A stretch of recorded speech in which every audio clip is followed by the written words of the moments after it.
So let's move towards the next concept. So far we are done with two of the portfolio analysis methods, which is of BCG and GE. These two we have discussed. So the next one also that we have is with respect to portfolio analysis methods.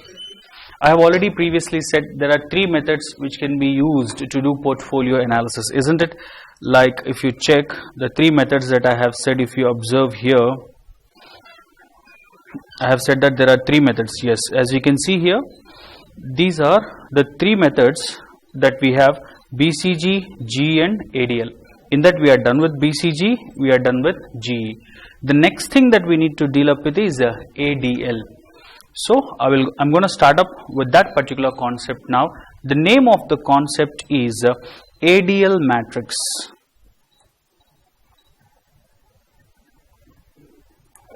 ADL matrix. This is also one of the method that can be used by the companies to do analysis of the portfolios. When the company is into diversified businesses, if it has to study any of the particular business to take any kind of strategic decision, like where to invest, where not to invest. Because the previous two methods that we have discussed, BCG and GE, what is the purpose of those two methods? For the purpose of doing analysis, like study of different portfolios, like where company have to go for investment, where the company have to bring back their investment, like that. The same way ADL matrix can also be used for the same purpose, to do the analysis of the portfolios. The reason why it is referred to ADL is because this matrix has been developed by a company called Arthur D. Little. So this is the name of a company, Arthur D. Little. It is a consulting firm. Like all these matrices have been developed by consulting firms. BCG is Boston Consulting Group. GE developed by General Electric with the help of McKinsey & Co. McKinsey & Co is nothing but a consulting firm. Like in the same way, this ADL matrix is also developed by a company called Arthur D. Little. So what are the parameters that have taken for this matrix to develop? Let us check with the previous two matrices. BCG, market share and market growth rate. GE, business strength and market attractiveness. In the same way, ADL matrix is also developed by taking certain parameters. I have to tell you one more thing. So previously I have said that if we check with BCG, I have said BCG is nothing but 2 by 2 matrix. In the same way, GE can be considered as, I haven't said that GE is 3 by 3 matrix. GE is a 3 by 3 matrix. As you can see here, why we call it as a 3 by 3 matrix. Like in the same way, the ADL matrix can be called as a 4 by 5 matrix. So BCG is 2 by 2 matrix, GE is 3 by 3 matrix, ADL is a 4 by 5 matrix. We will come to know why it is called as 4 by 5. Because for BCG we have 2 by 2, we have understood that. The same way GE 3 by 3, we have 9 cells, we have understood. Then why it is called as 4 by 5, we will come to know. But before that, what are the two parameters that this matrix have been considered? What are the two parameters that this matrix depends upon? The parameters goes like this. On one axis, company will take stages of industry maturity. Stages of industry maturity. On one axis, company is going to take stages of industry maturity. On the other axis, company will take competitive position.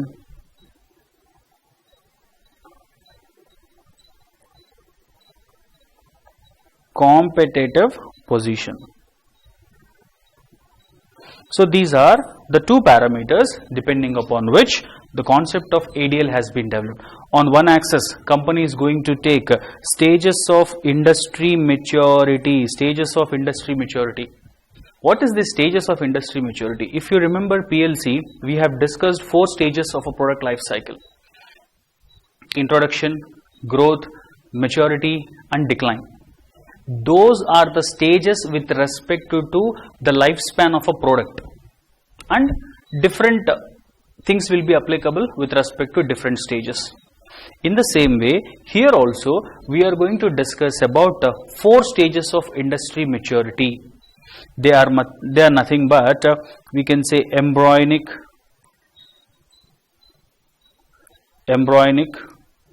and then growth, after that maturity, and then aging. So these are the 4 stages, the same stages, as we can say the same 4 stages. There, these stages have been discussed in PLC. The stages have been discussed with respect to the position of that particular product. But here we are discussing about the stages with respect to the industry. Embryonic is nothing but we can say startup. Industry has just now started. These 4 stages are not with respect to product. These 4 stages are with respect to industry. Industry has just now started. Industry is in growth. Industry is in maturity, or industry is going in aging. So on one axis we have taken what is the position of that particular industry. So there are 4 stages. We have startup, growth, maturity, and embryonic, growth, maturity, and decline. On one axis we have to check what is the position of that particular industry, whether the industry has just now started, or whether industry is in the growth, whether industry has reached to maturity, or industry is went to aging.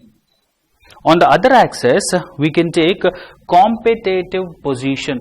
Now competitive position is with respect to your company. What is the position of your company in the market? Competitive position. There are 5 competitive positions are there. They are nothing but dominant. Next we have strong, and then favorable, tenable, weak. These are 5 competitive positions with respect to the company. The company can be in dominant, strong, favorable, tenable, or weak. On the other axis we are checking up with industry position, whether industry has just now started, whether industry is in growth or maturity, or industry is in decline. Now you may know that why I have called this as a 4x5 matrix. 4x5 matrix. 4 industry maturity stages and 5 competitive positions. When it comes to these industry maturity stages, the same content we have discussed in PLC will applicable here. But there, that is with respect to product. Here, that is with respect to industry. When we talk about embryonic, when the industry has just started, competition will be less, prices will be high, competition is negligible. When industry is in growth, the prices will fall down, competition may get starts. When industry is in maturity, there will be high competition, profit margins will be reduced. Industry is in aging, profit margins will fall down sharply. So this is about different conditions that are applicable with respect to industry maturity stages. That we already know. Now what we have to study now, we have to study about these 5 competitive positions. When we can say company is in dominant, strong, favorable, or tenable, or weak positions, there are certain simple conditions that are applicable with respect to these positions, competitive positions. First, let me explain these 5 competitive positions. Then I will take you through what is this matrix and how this matrix can be drawn. The 4 industry maturity stages that you already know about them. Here we need to know about the 5 competitive positions. So let's check what are these 5 competitive positions are all about. The first one that we have is with respect to dominant. When we can say company's position is dominant, only 3 simple conditions need to be met. When these 3 simple conditions have been met, we can call that position as dominant position. First one, it's a rarest position. Second one, company almost enjoy monopoly. and the third one, it is less threatened by the competitors, or else company will have strong technological leadership, we can say. So if you have to say your company position is in dominant, when we can say the company position is in dominant? Three conditions. First, it's the rarest position. Every company cannot be into dominant position because it is attributable to monopoly, almost to monopoly. The company is enjoying almost monopoly position. That's why we are saying it's a rarest position. Okay, so first one is the rarest position, almost it is enjoying monopoly, and the third one we can say that it will be having strong technological protected leadership. The company's leadership is going to be strong. Company will be having strong technologies. When these three requirements have been met, on that case, your company's position is dominant according to ADL matrix. In ADL matrix, if you have to consider your company is in dominant position, on that case, these three requirements have to be met. So that is about the first position that we have, dominant. The second thing that we have is strong. Here also, I will talk about three simple requirements. Then you can say your company is strong. First one is, by nature, here company will be very strong. By virtue, the company is very strong company. So how strong it is that it is less threatened by the competitors. By nature, virtue is nothing but by nature these companies are so strong that they are less threatened by the competitors. Hence they are less threatened by the competitors. These companies will enjoy strategic freedom. What is the meaning of strategic freedom? Strategic freedom is nothing but these companies' strategies don't need to be get influenced by the strategies of our competitors. Generally, when we prepare our strategy, we check with the strategy of a competitor. Depending upon the competitor's strategy, we prepare our own strategies. But here, these companies need not to consider the strategies of a competitors. They can develop their own strategies. They are less threatened by the competitors. Competitors' strategy will not show any impact on these businesses. That's why the nature of this business is very strong. Three simple requirements. By virtue, these companies are strong, less threatened by the competitors, and they can have strategic freedom. If these three conditions have been met, on that case we can call this position as strong. Try to understand the key terms here. Quickly you need to revise, recollect the things. The purpose of this rapid revision is you need to recollect the things effectively, because this is not learning that I have to explain each and everything from the beginning. You just need to recollect the things that have been already studied. Third position is favorable. Now, if any company has to be in favorable position, this position occurs only when industry gets fragmented, not every time. So what is the meaning of industry gets fragmented? Nothing but industry has been divided into different parts. So the industry got split. Previously there were major players, now industry got split. There were no major players in the market. Everybody is coming up with the equal share.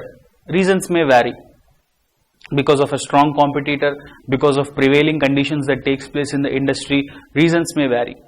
But this position occurs when industry gets fragmented. Hence industry gets fragmented, there is no clear competitor for you people. Previously there were some major competitors for you in the market, but as of now industry position is that it's get fragmented. Hence industry got fragmented, there are no clear competitors for you in the market. Hence there are no clear competitors for you in the market, you have gained strategic freedom. When there are no clear competitors for you, then you can create strategies of your choice. When there is a huge competition, then you need to consider the strategies of your competitors. But in this case, we are saying that there is no clear competitor stands for you in the market. Hence, you can gain strategic freedom. The point that you need to study here, even in strong also company is having strategic freedom. Even in favorable position is also company is having strategic freedom. But in strong, company is enjoying that strategic freedom because by virtue these companies are strong.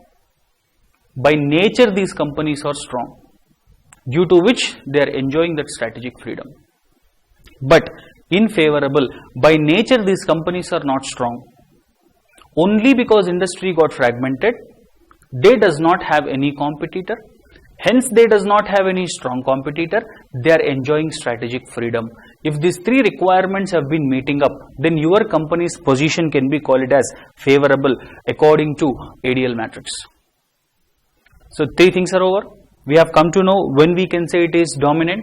We have studied about strong and then favorable. The next position that we have is tenable.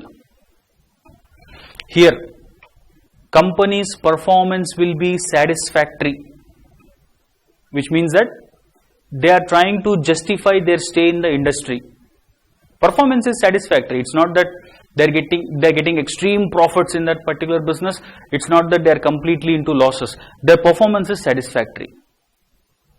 They are justifying their stay in the industry, which means hence they are operating in that particular industry. They are getting some good amount of profits. They are doing justification.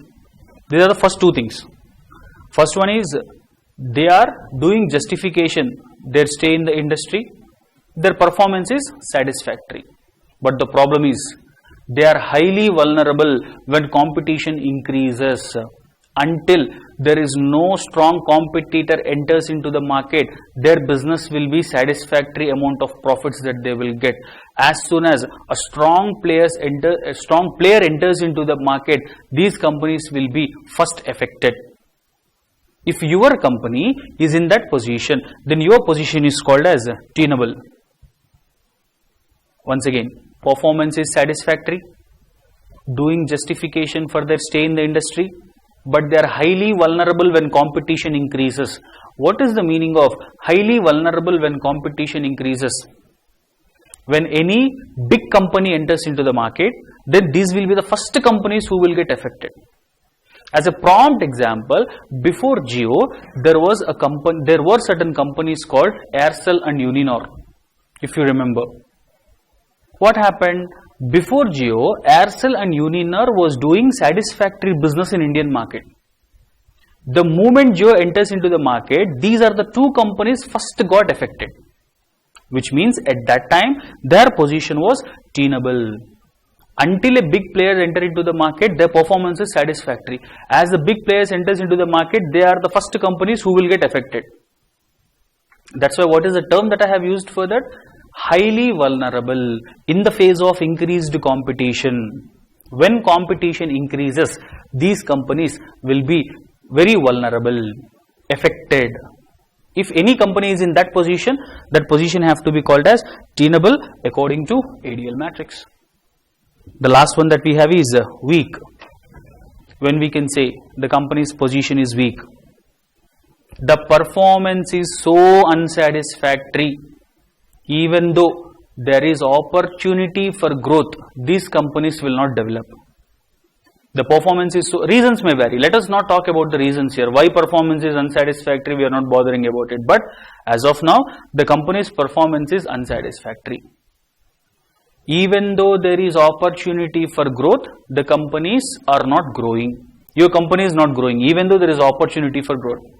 If your company is in that position, then we have to call it as a weak. So these are the 5 competitive positions that you have to check that where your company will fall under in order to do ADL matrix. Quickly, I will just take you through these 5 positions. First one is dominant, 3 conditions.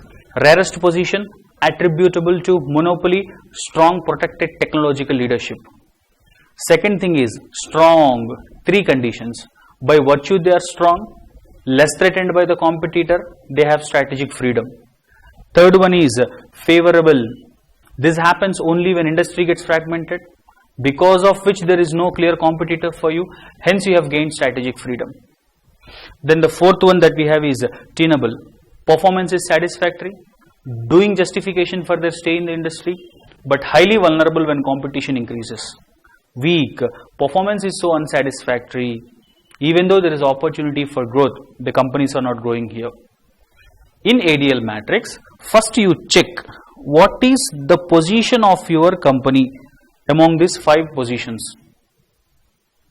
And on the other hand, check with the industry condition. What is the industry condition? Suppose your company is dominant and industry is in embryonic. Let's assume, let's create a situation. Your company's position is dominant and at the same time industry has just now started. On this case, you can go for a lot of investment here because industry has just now started. You will have good opportunity for growth because that's how the position indicates. Your position is already dominant, strong technological protected leadership you have. Industry has just now started.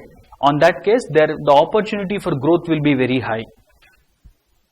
Like one more example. If your company position is weak, which means that performance is so unsatisfactory, your company's performance is so unsatisfactory. At the same time, industry is already aging. So you are checking two things, checking with your company position and checking what is the position of industry. Your position is already weak, the performance is so unsatisfactory that it is not at all possible for your company to grow anymore. Consequences or reasons may vary. On the other hand, industry is already aging. Industry is in decline. The industry is of no use now. In future, the industry will be vanished. On that case, will you invest money in that particular place?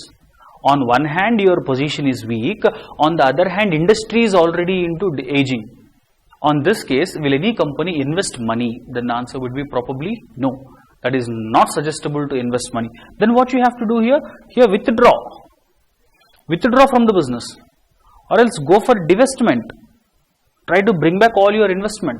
Or if possible, liquidate your business. This is how. The rest of the comparison happens in the same way. Dominant, growth, dominant, maturity, like this. That's why it's called as 4x5 matrix. On one axis you will check with competitive position. On the other axis you will check with the stages of industry maturity. And depending upon that, you will take some strategic decisions for your businesses. Okay. So the same thing will be here for ADL matrix. Developed by author. This has been developed by Author D. Little Consulting Company. So it has been inspired from the concept of PLC, because stages of industry maturity we have discussed with respect to PLC only, product life cycle. This concept is taken from. It's a two-dimensional, two-parameter. Two-dimensional on two parameters. What are the two parameters? Competitive position and stages of industry maturity. You can see in the matrix all the strategies have given here. Company is in dominant and industry has just now started. Embryonic is nothing but startup. You can fastly grow, you can build barriers and act offensively. Like this, all the strategies are given here. You try to memorize these strategies to the maximum extent. If you are not in a state to memorize them, what you have to do is that theoretically you have to explain all the competitive positions: dominant, strong, favorable, tenable and weak, and then industry maturity stages, embryonic, growth, maturity and aging. Then you have to theoretically explain them. But what I suggest is that if this question has been asked, along with explaining about this point, it will be good if you can remember all these strategies. Try to remember.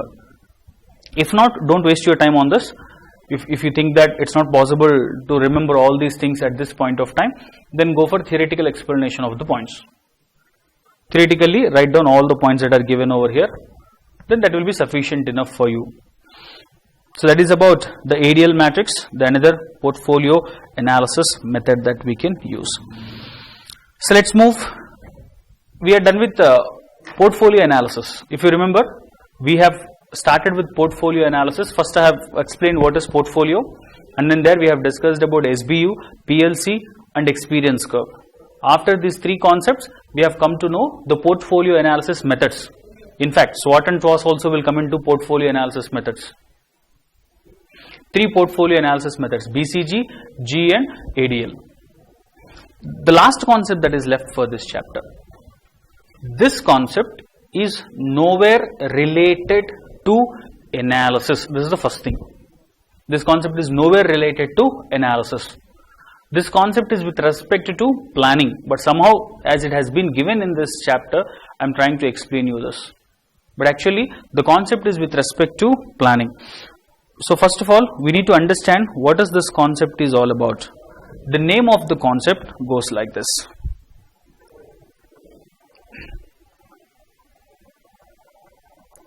Ansoff's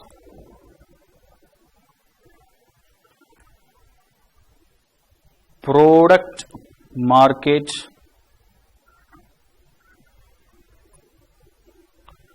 growth share matrix. This is the name of the concept. Ansoff's product market growth share matrix. Quite an obvious thing. The concept has been developed by Igor H. Ansoff. Igor H. Ansoff is the person who have developed this concept. This is nowhere an analysis method. This concept is for the purpose of planning. This is not for the purpose of doing any analysis. This concept is purely for planning. Why and what? This concept, Igor H. Ansoff has given 4 strategies. In this concept, we are going to discuss about 4 strategies. The purpose of adopting these 4 strategies is that the 4 strategies will help the companies to get growth. That's why they can be called as growth strategies. So whatever the strategies that we are going to discuss here, they are called as growth strategies. The 4 strategies that have been stated in this concept will help the company to achieve growth. And then to create those 4 strategies, Ansoff have taken 2 issues. One is about the product, the other one is market. So he has taken 2 parameters. One is the market, the other one is product. By taking products and markets as a parameter, Igor H. Ansoff has created 4 strategies. When the company adopt those 4 strategies, that will help the company to enable the growth. That's why they can be called as growth strategies. That's why the concept has been titled as Ansoff's product market growth share strategies. The name of the concept states that Ansoff's product market growth share matrix. So there is a diagram. If you remember, for BCG, we have taken a small matrix, and according to that matrix we have come up with the points. In the same way, here also we are going to draw a small matrix. From that matrix we will try to bring out the points. If you carefully listening to the content, then you will get everything when I am explaining about these points. So make sure that the things are going to be revised quickly when I am dealing with this concept. How the matrix looks like.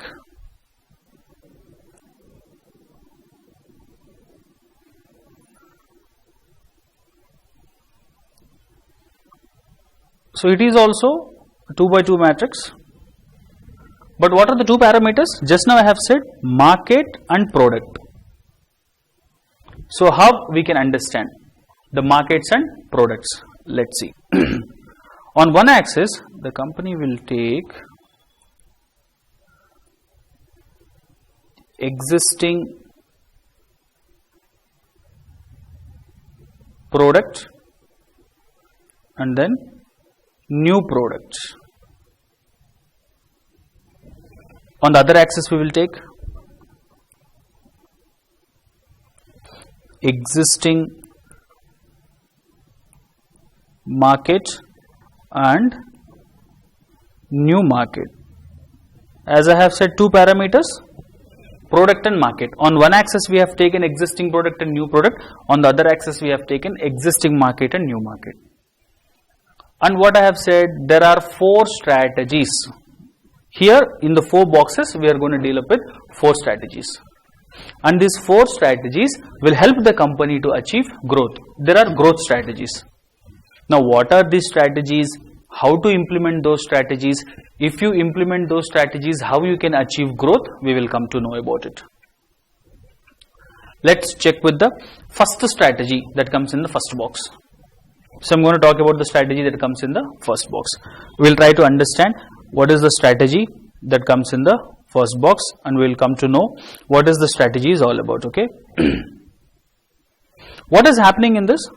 In this box, the strategy that we discuss here, existing product has been introduced into existing market. That's what you can see. Existing product, existing market.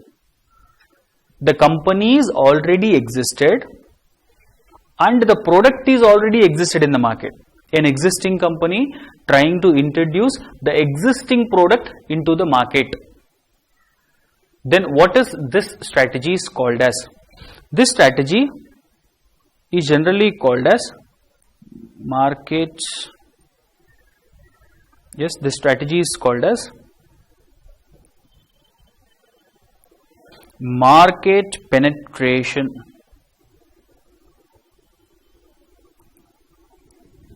So this is the first strategy stated by Ansoff in its matrix, market penetration. What is happening in market penetration? Existing product has been introduced in the existing market. The product is already existed. The company is also existed in the market. When any existing company is trying to introduce the existing product into the market, then that strategy is referred to market penetration. Now you may get it at, sir, what is introducing the existing product? You are saying that product is already existing in the market. You are saying that company is already existing in the market. Then how come it is possible that an existing company is again introducing existing product into the existing market? This can be happen by means of increasing the sales to existing customers. Here, introducing does not mean that again you are launching the product. In market penetration, what you have to do is that as a company, you should put your efforts to increase the sales. Increase the sales to the existing customers. Already people are using your product. What you have to do, you should put your efforts to increase the sales more. How the sales can be increased? By asking the customers to repetitively use the product.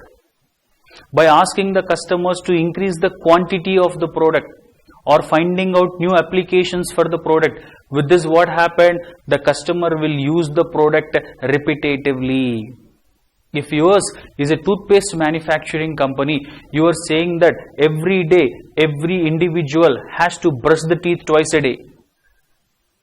Then what does it mean? If you are pushing the people to brush the teeth twice a day, your product sales will increase. This is what market penetration is all about. Increasing the sales of your product. Already the product is existed in the market. Then existing company is trying to increase the sales of existing product. That strategy is called as market penetration. Once again, what happens in market penetration? Introducing existing product into existing market. How this can be achieved? This can be achieved by means of increasing sales to the existing customers.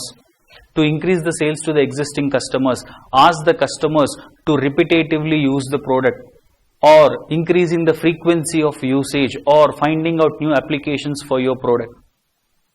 Now my question is, when you are trying to increase the sales of your product, does it help you to achieve growth? Does it help you to achieve growth? Then the obvious answer is yes. This will definitely help you to achieve the growth. When your sales increases, that indicates that your sales increases, that indicates that you are achieving growth. So, market penetration strategy is helping the company to achieve growth. On that case, we can say it's a growth strategy. Let's go for the next strategy. So, we are done with market penetration. I'm going to talk about the strategy that comes in the second box. What is happening here? Existing market, new product. Nothing but a new product has been launched into the existing market. Existing market in the sense, company is already existed in the market. It is trying to launch a new product. Company is already there in the market. They are trying to launch a new product into the market. Now this strategy is called as product development. Product development. And one more thing I have forgot to mention, in market penetration, if you have to increase your sales, then you have to put more efforts on what? On marketing, personal selling and advertisement. Isn't it? More investment is needed with respect to marketing, advertising and personal selling. If you do these three things, then your sales will increase. Through marketing only, you are conveying your customer to use the product on a frequent basis to increase the usage of a product. So that is about market penetration. And then product development. What is happening in the product development? The company is trying to launch a new product into the existing market. This can happen by two ways. If a company have to implement product development strategy, it can be done by two ways. One, either launch a new generation product or make modifications in the existing product. Either of the cases will come into product development. Launch out and out a new generation product or make modifications in the existing product. So in these two cases, that will come into product development. Now let's connect with the learning objective. If you are making modifications in the existing product and if you are launching a new product, will it enable to achieve growth? Obviously yes. On that case, product development is also a growth strategy. For market penetration, I have said that a lot of efforts have to be investment have to be made on marketing, advertising and personal selling. But for product development, your effort should be on R&D, increasing investment on R&D. If you invest more money on research and development, this will enable you to achieve growth and to implement product development. Either to launch a new product or to make modifications in the existing product, you need to go for investment on R&D, research and development. That's about product development. When you keep on modifying your product, when you keep on launching the new products, then obviously that will help to achieve growth for your company. That's about product development. Let's go for the third strategy that comes here. Look at the position. What is happening there? Existing product into new market. Product is already existed. This existing product, company is taking into new market. So this strategy is called as market development. Market development. So in product development, market, the company is already existing in the market. They were simply launching a new product or making modifications in the existing product. But in market development, what happens? The product is existed and they are taking this product into new market. When the company takes the existing product into new market, then the strategy is called as market development. Now, what is the meaning of new market? In market development strategy, new market is nothing but entering into new geographical area. Your product is already existed. You have already this product. You are taking this product to the new geographical area. New geographical area is nothing but area-wise expansion of your product. Previously, the product is available only in Indian market. Let's assume previously your product is available only in Indian market. Now you are wishing to take your product into American market. You are launching your product in US. On that case, it is called as market development, taking the existing product into new market. Here, new market stands for taking the existing product to new geographical area. When you have taken your product to new geographical area, there are certain things which have to be modified. When you have taken the product to new geographical area, you need to follow new pricing policy because the prices will change. New distribution channel you need to adopt, new pricing policy, new distribution channel. Sometimes you need to change some packing have to be changed and new product dimensions have to be added. These things have to be changed when you enter into new market. So that is about market development. So if you are taking your product into new markets and new countries, does it give you growth? Yes. On that case, this is also a kind of strategy by which you can achieve growth. That's about market development. Let's go for the next strategy and the last strategy that we have in the last box. What is happening here? New product and new market. In the market development, I have said that existing product, the product is already there. You are taking this product into a new market. New market is nothing but new geographical area. Here I am saying that last strategy, product is new, at the same time market is also new. First of all, this strategy is called as diversification.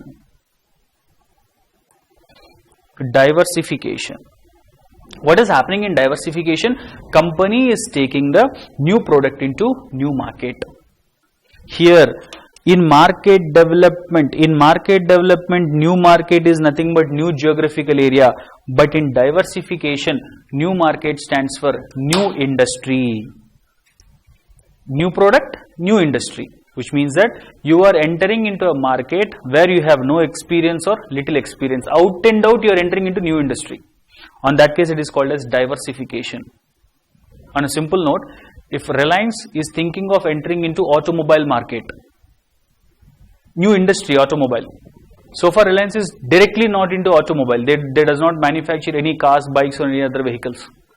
But if do so, for Reliance, developing an automobile is a new product, and then the industry is also new.